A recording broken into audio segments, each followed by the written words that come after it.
we would be talking together about what Elliot coins the travel rally, where we talk about all of the good things that happened in the previous year, what's happened currently, and what our plans are for our destination today. So Elliot Ferguson, who is the president and CEO of Destination DC, will continue today to talk about the good things that happen in travel and tourism in Washington, D.C., talk about present travel challenges, and how we plan to recover. We're also joined by Greg Odell, who is the president and CEO of Events DC, Roger Dow, who's the president and CEO of U.S. Travel, of the U.S. Travel Association, and joining us virtually is Chris Thompson, president and CEO of Brand USA, as well as John Falchicchio, who is the deputy mayor for planning and economic development. Before we jump in, I want to acknowledge that today is National Nurses Day. We have over 30,000 nurses in the district, and they are playing a critical role in our response. Everything from providing life-saving care to serving as contact tracers, and we are grateful for all of them. So please make sure that you thank a nurse today. And even though she's retired for many years, I'm going to thank my favorite nurse, my mother, Joan Bowser. So thank you, Mom, for all of your years of service in Washington, D.C. So please remember to reach out to the healthcare professionals in your life and that you know, or that who may be your neighbors and who are nurses who are serving on the front line of this pandemic. I will share with you that today we are reporting 5,461 total cases, positive cases of COVID-19 in the district. And sadly, I also report that we have 277 Washingtonians that have succumbed to the virus. On Monday, we also shared with you two neighborhoods that are of specific concern right now with levels of infection. We wanted to let you know, too, that we would be releasing neighborhood data moving forward that shows all of DC's neighborhoods according to the chart that you see on the slide. And you can go to coronavirus.dc.gov to find out more information about all DC neighborhoods. We want to continue to remind you to do your part. We are all talking about the part that the government plays, but we would not be able to be successful in containing this virus, getting on the other side of this virus, and getting back to our normal lives if we all didn't do our part. So let me remind you to continue to stay home except for essential activities. When you do leave home, please wear a mask and listen to your body for any signs that you don't feel well, and call your doctor or call one of our free testing hotlines. Those numbers, let me remind you, are 855-363-0333, and in English and Spanish is 844-796-2797. So for workers who are in the hospitality industry who have a symptom or who have a known exposure, please make sure that you are calling one of these numbers for free testing. I also want to remind everyone who lives or works in DC to take part in the Reopen DC survey. That survey can be found at coronavirus.dc.gov /reopendc. This is providing very rich information to all of the 11 sector committees and to the steering committee. I'm pleased that over 10,000 people have responded. We're going to keep the survey open through Thursday, but we want to hear from you, and there's time to participate. So speaking of Reopen DC, two of our guests today are part of the Committee on Faith, Arts, Culture, Hotels, Entertainment, and Sports. Greg Odell and Elliot Ferguson are all are both part of this process, and are, as leaders in our city, they are helping us think through how we will open and bring attractions and events back to DC. We heard from our Chief Financial Officer just a week or so ago, who shared that about 60% of our restaurants are open right now, and they're bringing in less than 20% of their normal sales. And only about half of our hotels are open, and they are operating between 5 and 10% of their normal capacity. So we know that reflects a lot of lost wages for workers and a lot of lost revenue for our city. So an important part of planning for our recovery is thinking about how we safely bring these industries back online and what that looks like until we have a treatment or a vaccine. We know it won't all happen at once, but I'm grateful to have these outstanding leaders and thought leaders to help us think through this. I want to now turn to Elliot, who is going to begin his presentation, followed by Roger Dow and Chris Thompson. Thank you, Elliot. All right. Good morning, and thank you, Mayor Bowser, and to you and your amazing administration. We want to commend you and thank you for your leadership through this pandemic. As everyone has stated, these are unprecedented times for all of us. Now, as we talk about the importance of promoting tourism and conventions, we recognize one key thing. One, it's not safe to travel, and the importance of understanding and following the mayor's recommendations in terms of safety is extremely important. But for us, it's really about planning for the future and about recovery. Typically around this time each year, we hold what is called the U.S. Travel Association's National Travel and Tourism Week. We hold a rally to focus on all the amazing things tied to travel, specifically to Washington, D.C., and of course, the resilience of our industry as a whole. It's usually the time where we announce record visitation from previous years and detail how tourism positively impacts the economy here in D.C. Now, no matter what we talk about in terms of 2019, nothing makes up for what we're currently experiencing as a destination and, of course, globally. But I'll start with sharing the numbers to give you some insight as to how important travel and tourism is to the D.C. economy. Last year, we had record attendance with over 22.8 million domestic visitors coming to Washington, D.C., $8.2 billion in spending, and $896 million in taxes generated because of this industry. Furthermore, this industry employs over 78,000 people and jobs supported in Washington, D.C. So we had a lot of momentum in 2019, and that meant a lot for us last year in terms of the economic value of what we do. So now the question is, how do we get back on track once we are able to do so? It's going to take an aggressive marketing and promotion campaign to attract visitors back to Washington as a destination. And once again, we're going to continue to follow the guidelines by the mayor and her administration so that when the timing is right, Destination DC will continue to promote DC as a destination domestically and internationally. Now, we know one thing for a fact: our industry is all about economic development. And as we look at the impact of what we do in terms of promoting DC as a destination, the reality is for every dollar we spend on promoting DC, there's over a $3 return on investment tied to our marketing. So what that means for us is that promoting a destination like Washington, especially now, is more important than ever. Now, from a national perspective, we focus and work closely with the U.S. Travel Association as they're dealing with things on a federal level and making sure that our industry is healthy and whole, especially during times like this, by lobbying Congress. We're fortunate to serve and to have a role with the U.S. Travel Association, as I play an active role with the board of directors there. And at this time, I'd like to welcome and turn it over to Roger Dow, the president and CEO of the U.S. Travel Association, to share a little bit more about what they're doing. Roger? Thank you, Elliot, and thank you, Mayor Bowser, for hosting this meeting.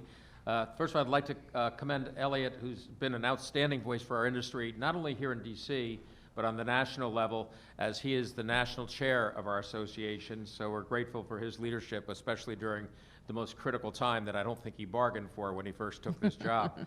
I'd also like to thank Mayor Bowser for her efforts to keep residents and businesses in the District of Columbia safe, and her leadership during this crisis has been invaluable.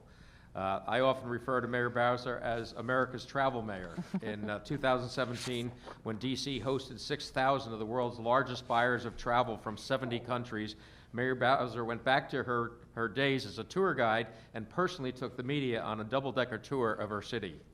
The travel industry is very critical to our national economy, just like here in D.C. It's responsible for $2.6 trillion of revenue, 15.8 million jobs, 1 in 10. And the COVID-19 crisis has taken a terrible toll on the travel industry. We look to lose $500 billion this year and 8 million unemployed. That's almost 1/3 of all the unemployed come from the travel industry.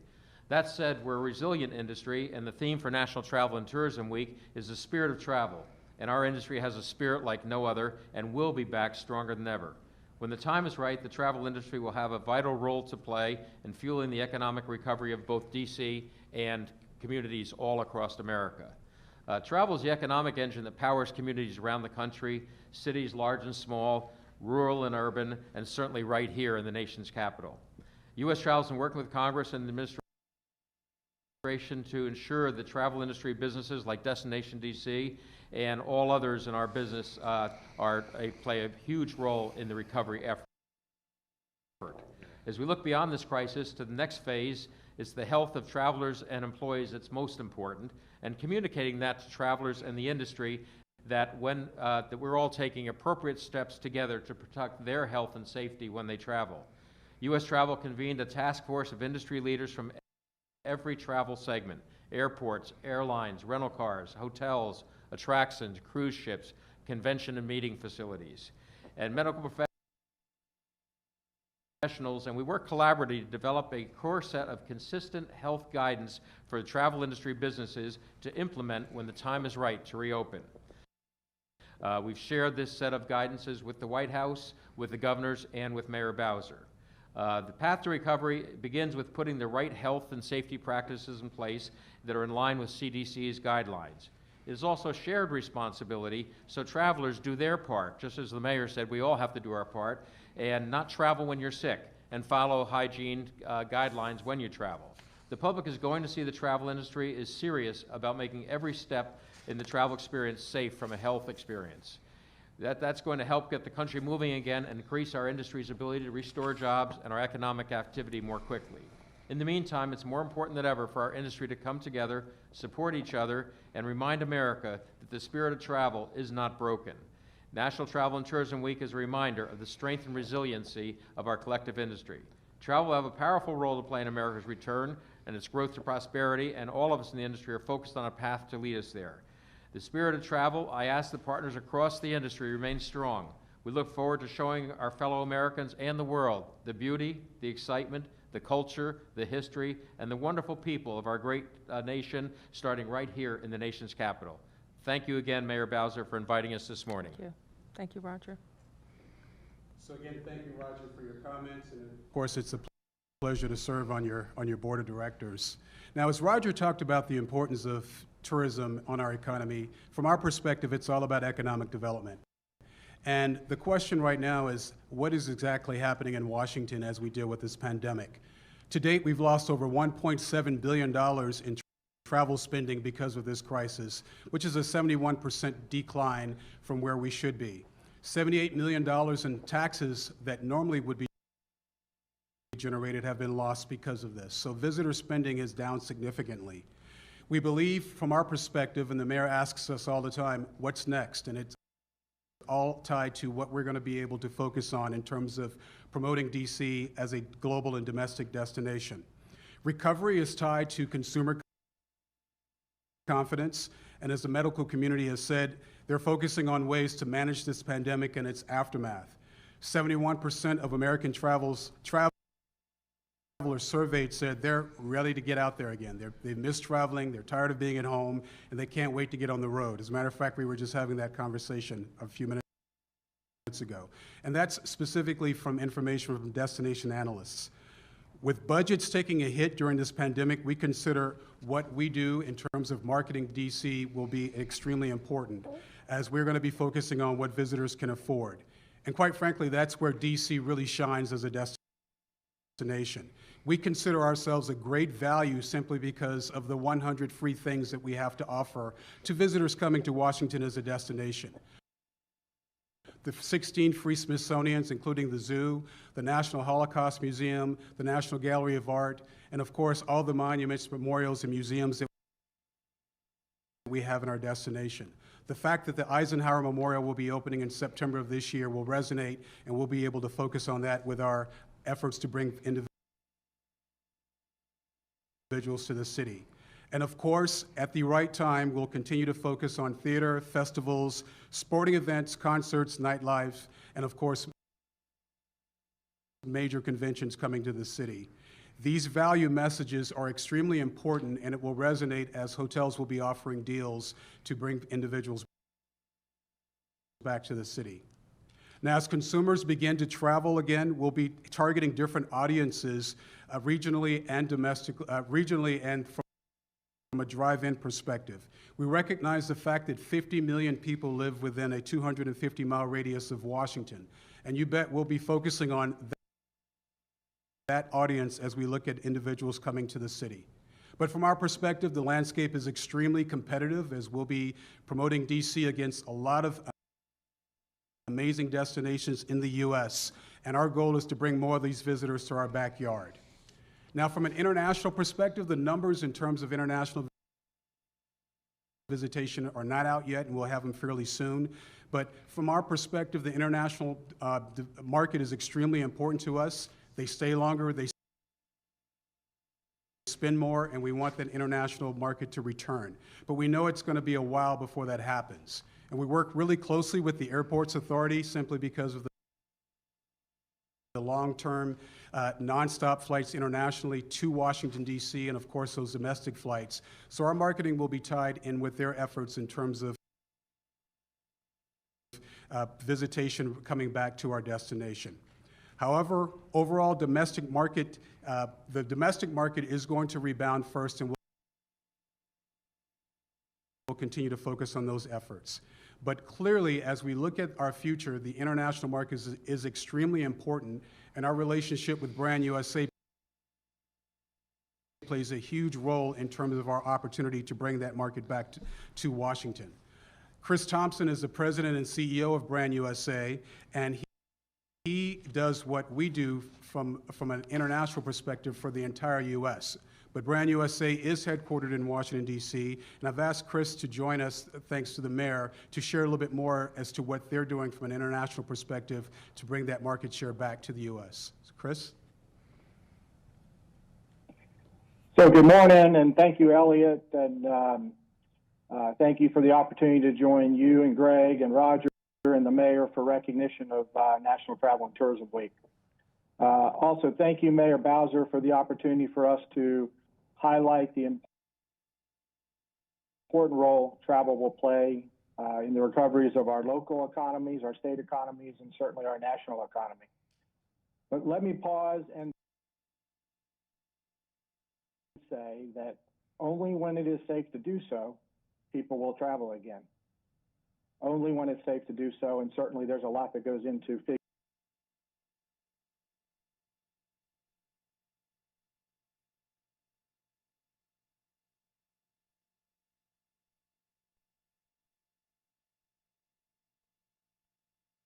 are limited.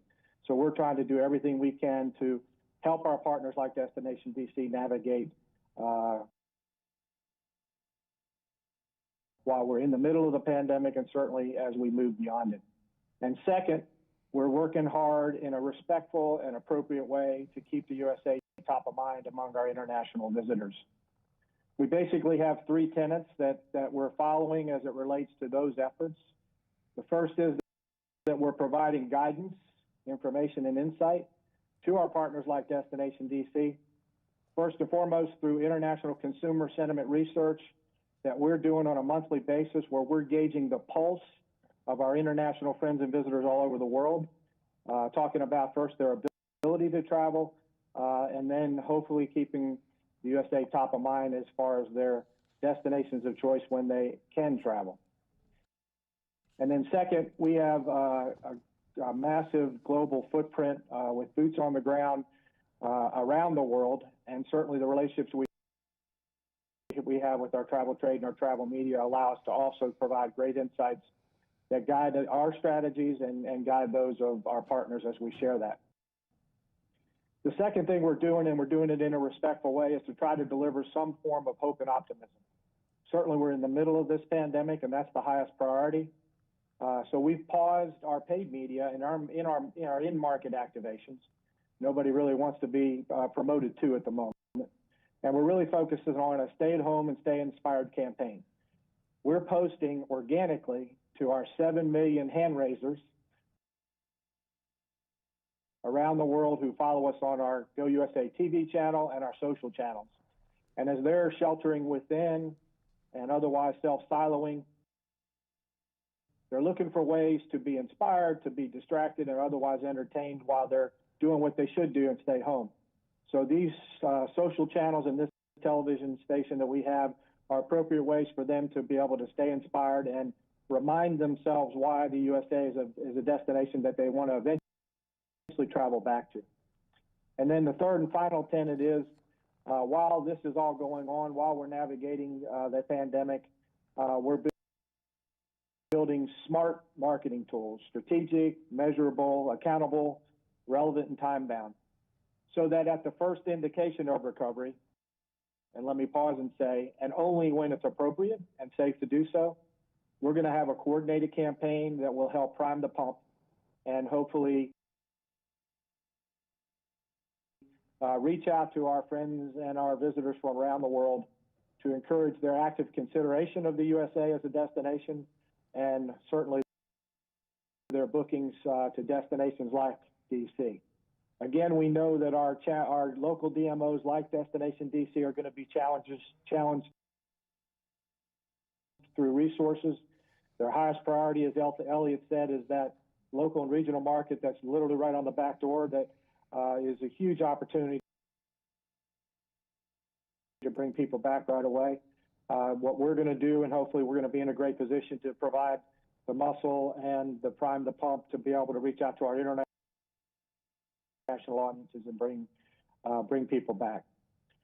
So Elliot, Roger, thank you for the opportunity to join you here in recognition of National Travel and Tourism Week. Mayor Bowser, thank you for your courage and your leadership in helping our nation's capital navigate these unimaginable and unprecedented times. Thank you. Thank you, Chris. Now, as we talk about the importance of markets, we focused on the domestic and international market from a tourism perspective, and now we're going to talk conventions for a minute, because it's a totally different ballgame. In most cases, citywide conventions take 5 to 10 years to book, and unfortunately in a year like 2020, we're in an unprecedented position because we've lost over $163 million in terms of cancellations from 22 citywide conventions coming to Washington. And that does not even account for meetings that are taking place in individual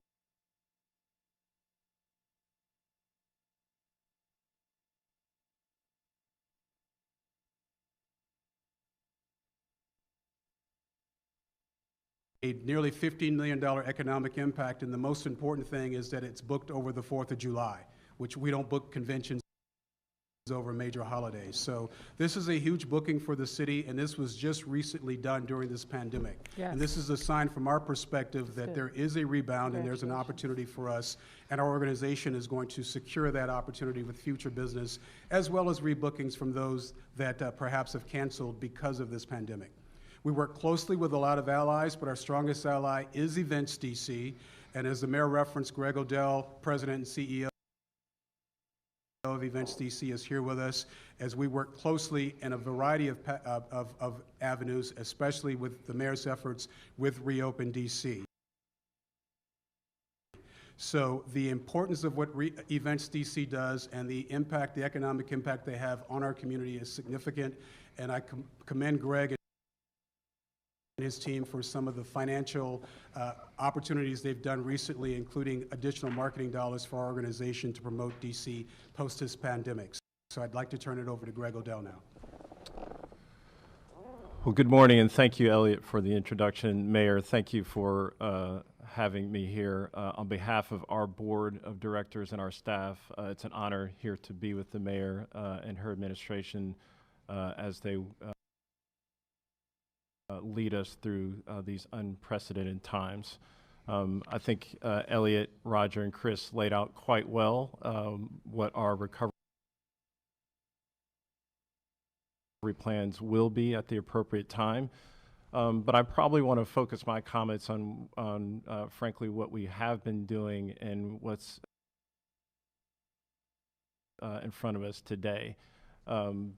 As I said, these are unprecedented times and they require unprecedented actions.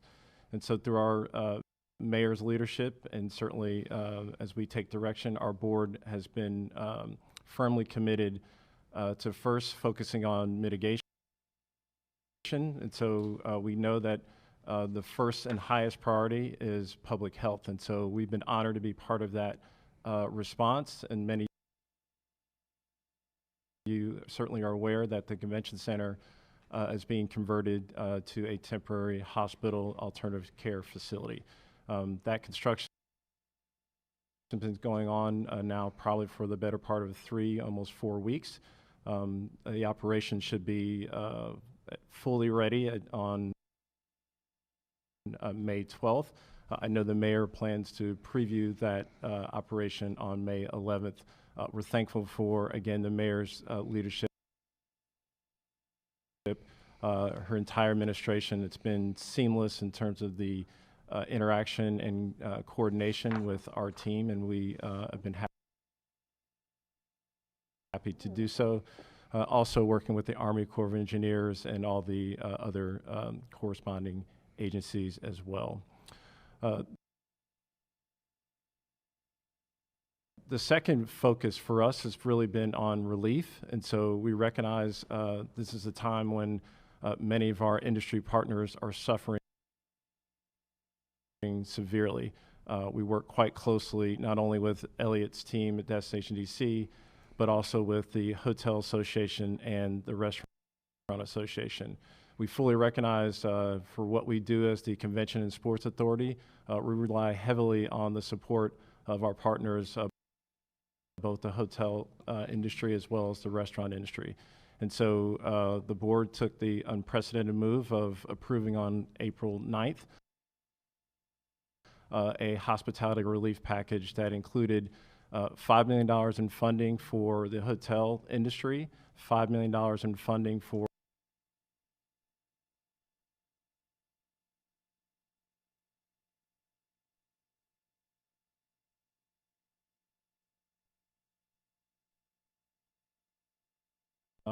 the finalization of some programs very soon. There is probably a multi-layered or faceted approach where there's a ground game of many different organizations that will be in close communication with those families. And there's also some coordinating agencies as it relates to the processing side of that as well. And so we will announce as soon as possible when we have those plans finalized. But we're happy and honored to serve in this capacity. I think Elliot certainly showed in his presentation the impact of our industry, and we are in close communication with our customers as when the mayor has said science will lead, and when we're ready, we will be ready to operate across all of our venues and drive economic impact through the tourism and hospitality industry. But we're honored, and we will serve the role that we need to serve going forward in that process. Thank you, Mayor. Thank you. Thank you, Greg. Thank you, Greg. So I think the key thing for us is, as you've heard, to continue to focus on safety and recovery. But as the mayor has tasked us all with, one day we see that our city will reopen, and we need to be prepared and engaged to bring visitors back to Washington, D.C. So recovery is extremely important to us. Some of the things we've been doing through our website, washington.org, is encouraging some individuals to use hashtag DC Together to promote things that are happening in Washington, D.C. The fact that, of course, restaurants are still offering services, and all those restaurants that are offering takeout are on our website, and there are opportunities to do business with those that are in our own community, which is extremely important. Of course, we've all heard from the Smithsonian and all the other avenues that are out there. There are virtual opportunities to learn more about what there is to see and do in Washington. Our hope is at the right time we'll be able to focus those efforts to bring people to Washington, D.C. as a destination. The mayor always asks, what are we doing with the local community? We're always focusing on the local community, and we are very pleased to hear that so many of you go to washington.org to find out what there is to see and do in Washington. So our key goal is to continue to follow the mayor's lead in terms of safety and recovery, and to focus on things to see and do in Washington at the right time. We work closely with organizations such as the Restaurant Association, headed by Kathy Hollinger, and the Hotel Association, headed by Solomon Keene, and as well as Events DC, as we look at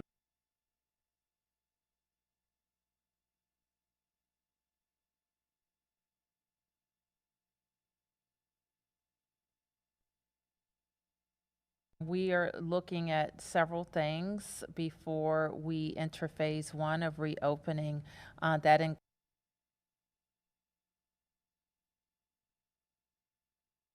includes a sustained period of declining cases, looking at where we are with our hospital capacity. Also looking at how we are going to be able, through all the phases of reopening, to test and track people coming back into the economy. So we do not have a reopening or a phase one date at this point. A question also for Mr. O'Dell. You mentioned a list of groups that were getting money. Can you give a little more explanation? You said $5 million to hotels, $5 million for restaurant, $5 million for undocumented. Can you Yes. tell us a little bit more about that? Sure. So on the, I'll speak a little bit about each. So on the hotel industry side, so we work closely with the Hotel Association and developed a program where we will allocate basically on a per room basis to each of the qualifying hotels, which are really the majority of the hotels in Washington, D.C., which approximate about 145 hotels across about 34,000 rooms. And so they have to submit documentation to us to make sure they're in good standing and all the things that you would expect to make sure they're properly vetted. But we've developed a program where we will provide funding on a per room basis to those hotels. And that process has already started. So they are submitting their documentation, and we hope within the next 2 weeks we'll have made payment to all who qualified. On the restaurant side, similarly, we went through a process of evaluating how we could reach as many qualified restaurants as possible. We had the good fortune of teaming with Deputy Mayor John Falchecchio and understanding that they had a significant need through their micro-grant program. And so we saw that there were over 1,000, almost 1,100 applicants that were restaurateurs, that were very targeted restaurants that we were looking to actually provide funding to. And so we have combined forces where we're actually going to provide funding through the microgrant program to support the deputy mayor and the mayor's efforts, and so that we will basically help fund some of the restaurateurs that applied to that process. The thirdly is the one that we have not finalized yet, and that is the undocumented worker program. So as you can imagine, we're not necessarily in this space, but we felt it was important to contribute, certainly to those that don't have access to funds otherwise. And so we've been working with the Deputy Mayor's Office. Some members of our board have spent a lot of time working with various organizations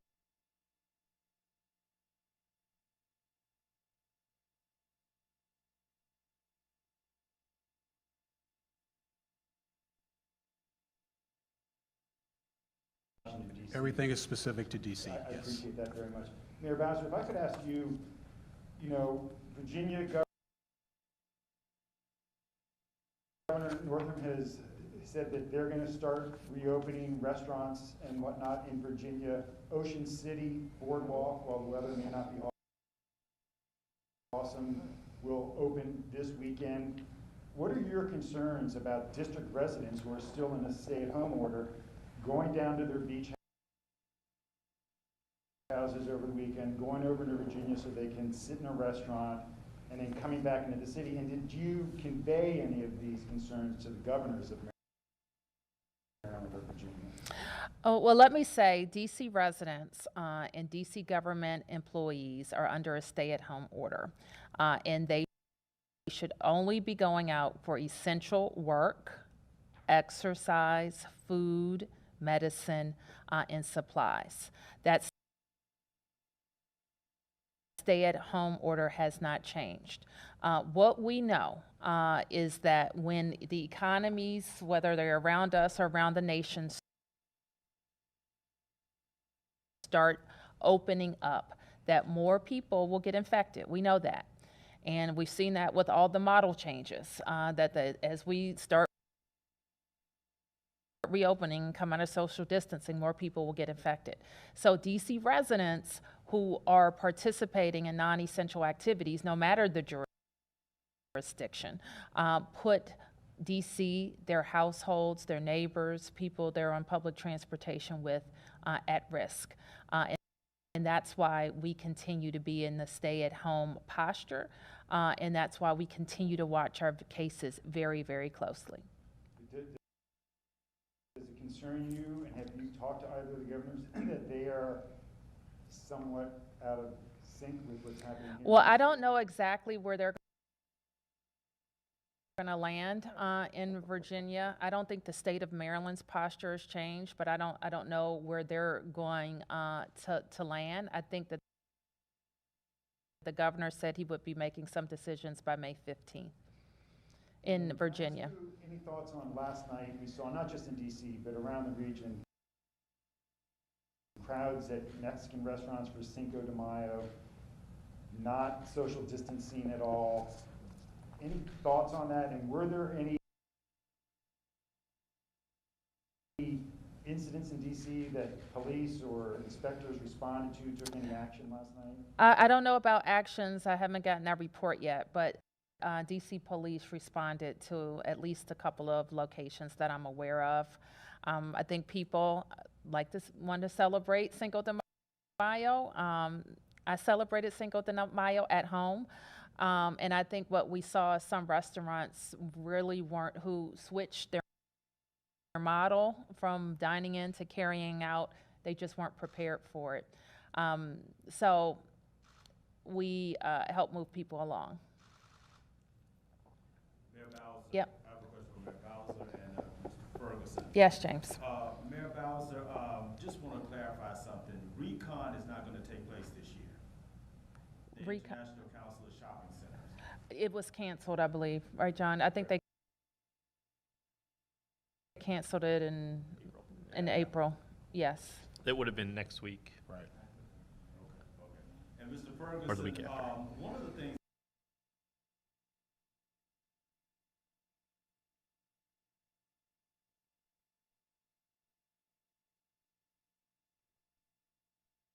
DC is not as exciting as other cities. So what we do focus on would be those traditional rites of passage. Right now, we would normally be flooded with 8th graders coming to the city. We love them. The economic impact of their 8th grader is not as great as others. So we want them to come, and then we want them to come back 10 or 15 years later. But from our perspective, we're looking at making sure that that visitors understand how diverse DC as a destination. So we do focus on theater, nightlife, sporting events, outside activity, and all those, of course, our great restaurant scene, because you would, from our perspective, that is sometimes lost as it pertains to individuals wanting to come to DC for the federal experience, but not recognizing the fact that we have all these other amazing things in which they can enjoy. One of the things I appreciate the most from an international perspective is that when we have journalists come, and Roger referenced earlier that the mayor played a huge role in us welcoming journalists here a few years ago, is that they have no idea how green we are, the fact that we have two amazing rivers, the historic perspective of DC, the architecture of our city, and these are the things in which we want to also focus on above and beyond coming for the traditional reasons. You just highlighted a great way for the Reopen Committee to talk about reopening. Because what I heard in your question is, this is a lifetime trip. This is the Washington that your grandfather told you about. And that's great. That is part of what Washington is. But for a lot of people, they need to understand all of the things that have been added to the Washington experience. And so I think the reopening will give even a new spin to what Destination DC does with that story every day. Okay, Bennett from the Washington Post. Hi, first question is about events tourism. Can one of the officials explain what kind of a message you'll want to send to visitors who are going to be wary of going to theaters or restaurants in a coronavirus world? How are you going to retool your message to make DC a priority for domestic visitors? Yeah, hey, Fennett, this is Greg Odell. First, I'll start, and Elliot can speak to messaging. So I think one of the things, and the mayor just referenced it, we are working on the Reopen Committee, and specifically our committee focuses on faith, arts, culture, entertainment, sports, and hotels. And so part of the challenge, and the mayor has been clear, science will lead the when, but our mandate is to focus on how we will reopen. And so we've asked and tasked all of our committee members, which we have an amazing group, and I should also mention Angie Gates is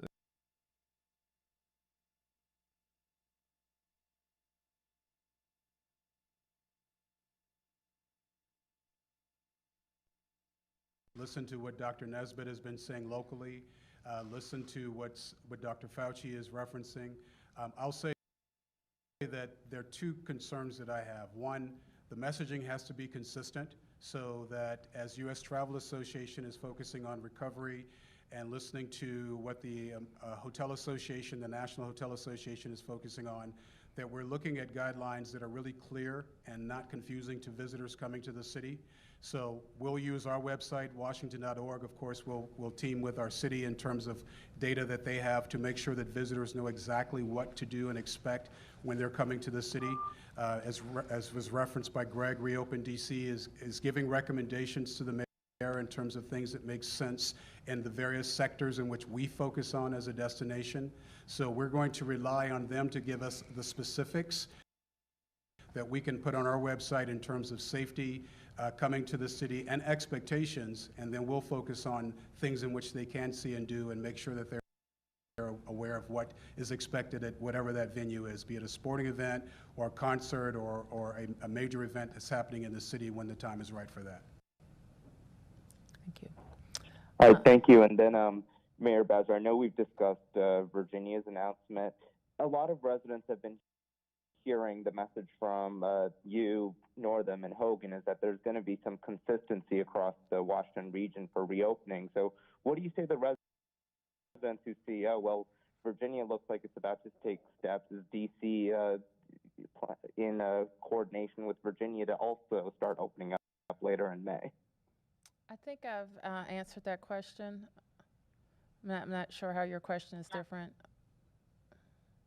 Well, what I'm asking is that we've been hearing consistently that the Washington region will be consistent.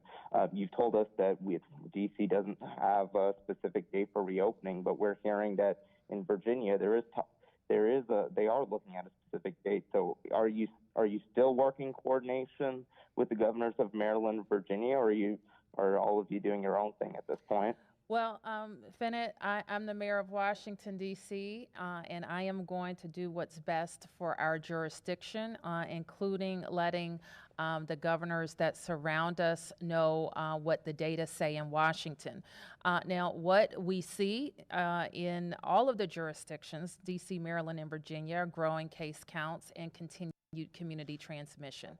So we know that opening up and people mixing in various ways are going to lead to increased infections. We know that. And we do think that seeing decreasing case counts, increasing testing and contact tracing is the only way to open up safely. So we are focused on essential activity in our city.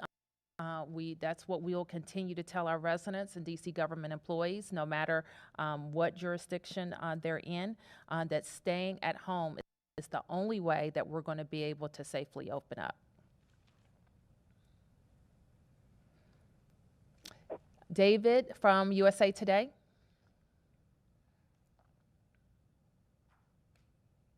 David.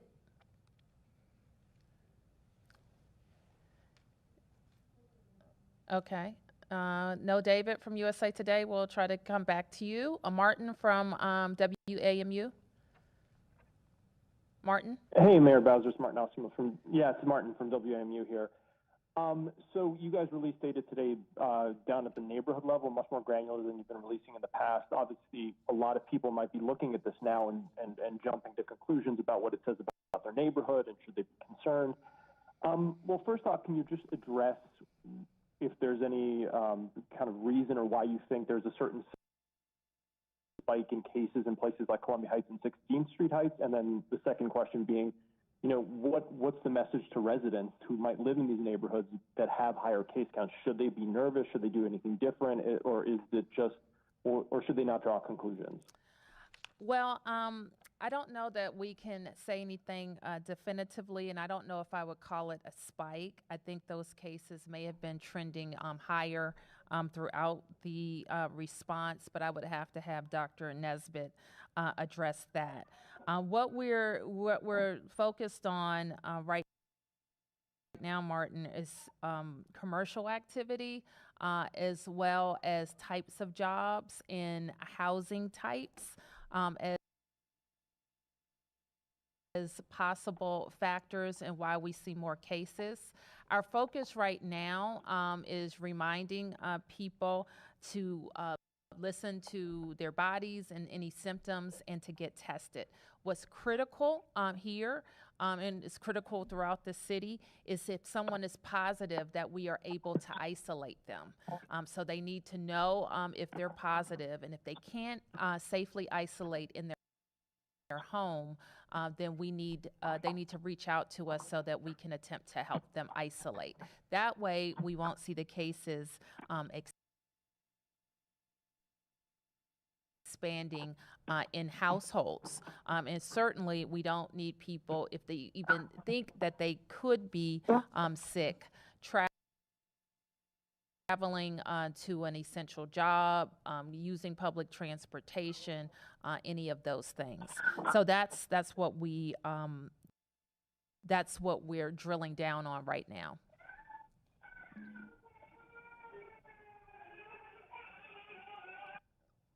Okay, Ashraf from AP.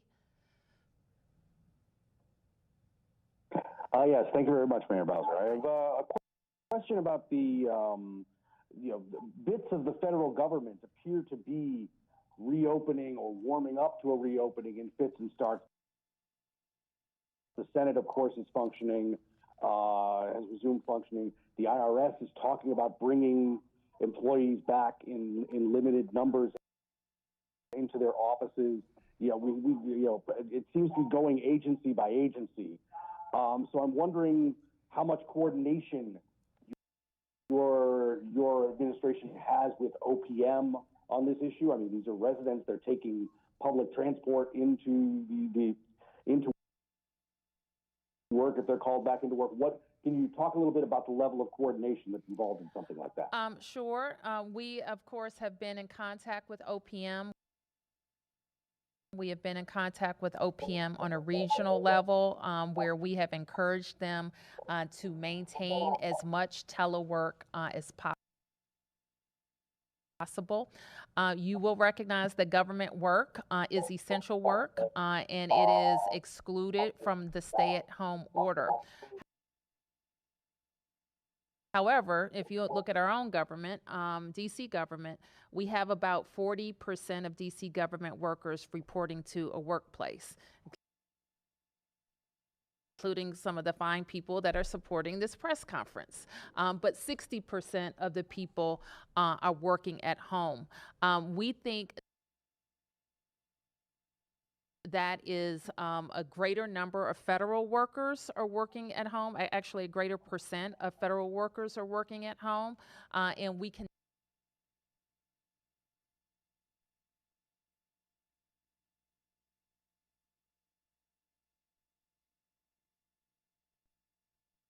it obviously wouldn't be all at once, correct?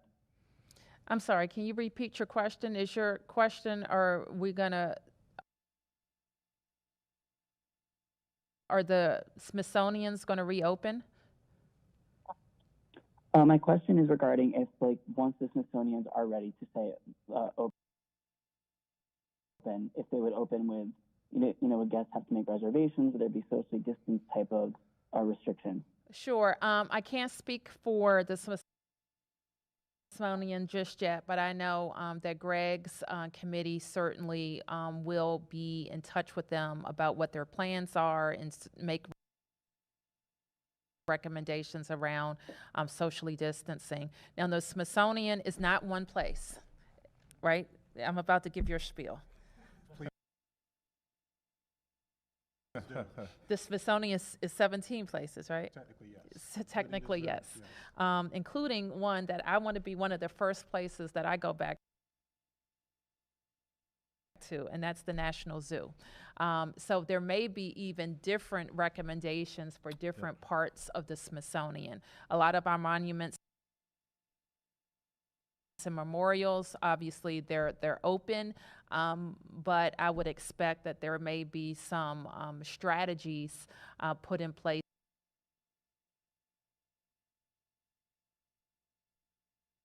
to keep people from crowding. But I think you're thinking in the right way, that there will be a slowly turning on of activity in large venues like that. Now, most of those venues, the medical professionals will tell you, are treated differently than a meeting space.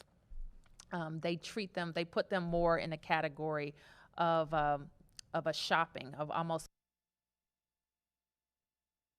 like retail, because people are moving around, they're not sitting in one place. So there will be different strategies to deal with that type of venue. Yes, please. If I can expound, this is Elliot Ferguson. We've been in contact with the Smithsonian's. They are on the board of directors for Destination DC in terms of the plans that they have in place. I know that they are internally discussing exactly what to expect, and we've made some recommendations to them in terms of the customer experience. Our primary concern is that with social distancing and things that will be in place as everything reopens at some point, we want to make sure that the experience is not one that is a deterrent for visitors possibly wanting to come to Washington, D.C. as a destination. So as the mayor referenced, with the Reopen D.C. committee that Angie Gates and Greg Odell co-chair, they have been talking to us, and we hope to be able to share some insight very soon as to what they're planning at this point. Okay. All right. One last round. Well, I have two, if you don't mind. Oh, of course. Quick, I'll make them quick. So, maybe for Mr. Odell and Mayor Bowser, several independent venues around the country have banded together and they've hired Aiken Gump to lobby Congress on their behalf. Yep. 930 Club, U Street Music Hall, Pearl Street, these venues that people come to from out of state that, you're talking about Sure. preparing for. They feel like they were the first to close, really, and they'll probably be the last to really reopen. Sure. Can you talk about what the plan is for dancing, for mosh pits, for these venues that Sure. that was their business model? It was completely anti-social distancing. Sure. How do they get, and when do they get back on their feet? Sure. No, it's a great question and point, Mark. So you're absolutely right. And, all the other venues that frankly are in the mass gathering business, we're all in the same boat. We were the first to close and could be conceivably the last to open. Having said that, that is